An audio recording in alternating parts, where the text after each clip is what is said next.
I was at the AI Engineer World Fair this week, which is basically Comic-Con for people who say agents 400 times a day. And there were so many AI companies there. Some are doing genuinely insane work, and some are trying very hard to convince us they are an AI company. Atlassian, Jira has emotionally damaged half of the tech industry.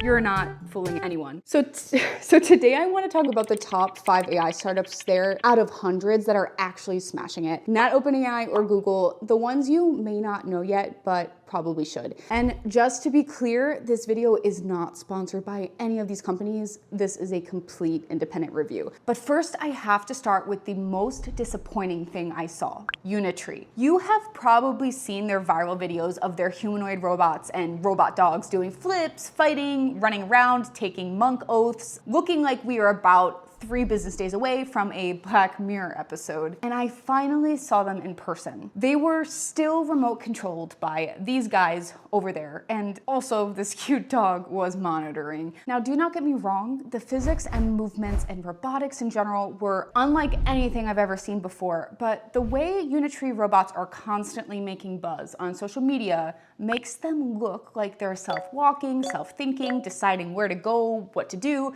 But at least from what I saw, a lot of that magic is still being controlled by humans. Kind of sad. That does not make it fake. Remote operation is still extremely hard, and making a robot balance, move, and not faceplant in public is a serious engineering achievement. But it does change the story, because there's a big difference between this robot can do this and this robot can do this by itself. So Unitree was a reminder that viral AI videos can make the future look a little closer than it actually is. Okay, now here are the top 5 AI startups from the conference that I think are crushing it. Tell me in the comments if you disagree with any of my picks. Number 5, Reducto. This one is not the flashiest company on the floor, but it solves one of the least sexy, most painful problems in tech in general and in AI: documents. This is one of those things people outside tech don't always realize. PDFs are arguably developers' worst formatting error, and AI models are not magically good at fixing it.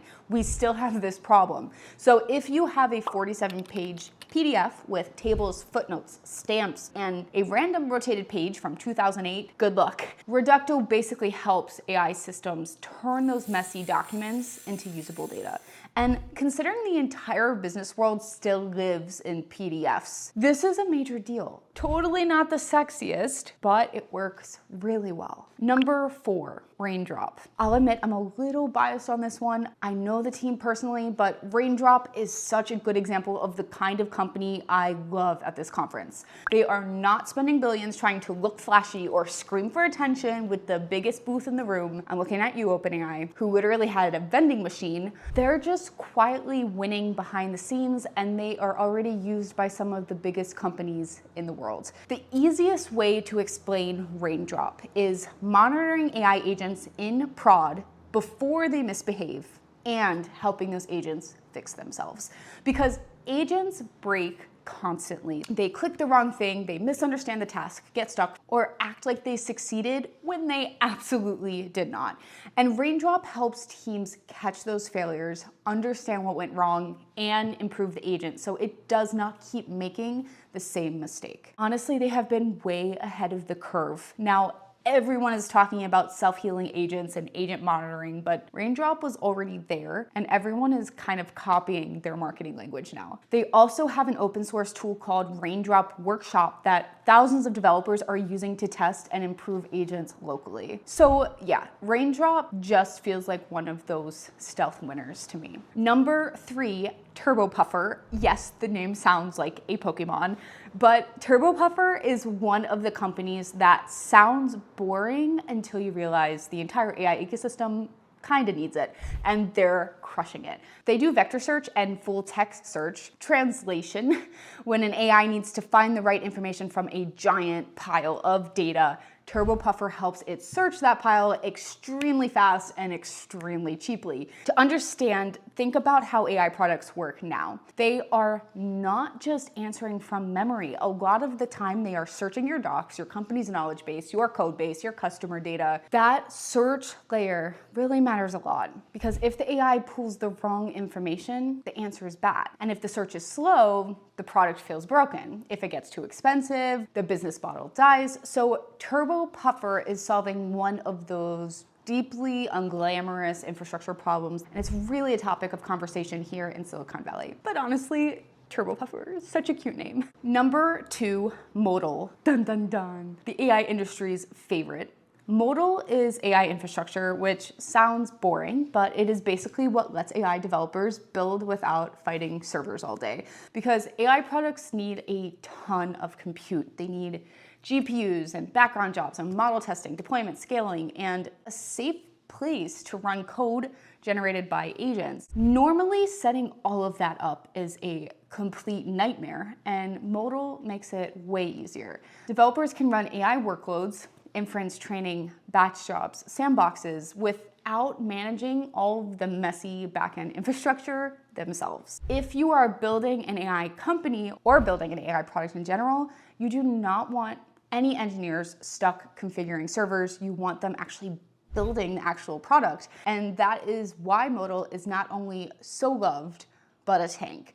They are basically the factory floor underneath all of those flashy models everyone always talks about. Okay, to me, the best AI startup at AI Engineer World Fair was Browserbase. If you saw my video explaining how AI agents work, this will click really fast. If you didn't, go watch it. But AI agents are not just chatbots. They need something called tools to actually do things. And one of the most important tools is the browser. If an agent is going to do real work, research for you, book that flight, it needs the ability to move around the internet on its own. It needs to search and click and log in and fill out forms. That is what Browserbase gives them. It gives AI agents access to a browser in a safer, more controlled way, so they can actually move and operate with autonomy, which is harder than it sounds, because most of the internet was actually built for humans, not AI. If we are going to continue to grow agents to be useful, they need to navigate the internet more like humans do. Browserbase is basically giving AI agents hands for the internet, but safely, so they don't go crazy rogue like we saw with some of those OpenClaw stories. And that is why they were my number 1, because I'm always in the middle. I am very pro AI, but pro AI with guardrails, and I see agents as the future of tech. To be able to autonomously do a lot of things for us that we are wasting our times doing every day is a glorious thing, but I am concerned of it being completely unchecked. There's something called the alignment problem, where what we are intending an AI agent to do, for example, is not how they interpret the task, and they wind up doing something that we completely didn't expect. So Browserbase, to me, is working on solving all the right problems. So those are my top 5. Did you disagree with me on any of them, or do you think there should have been another one on this list? Let me know. But I think ultimately what the AI Engineer World Fair really showed me is that we are really moving past the fancy demos and the ancient companies trying to convince us that they have AI in their old 20-year-old enterprise app.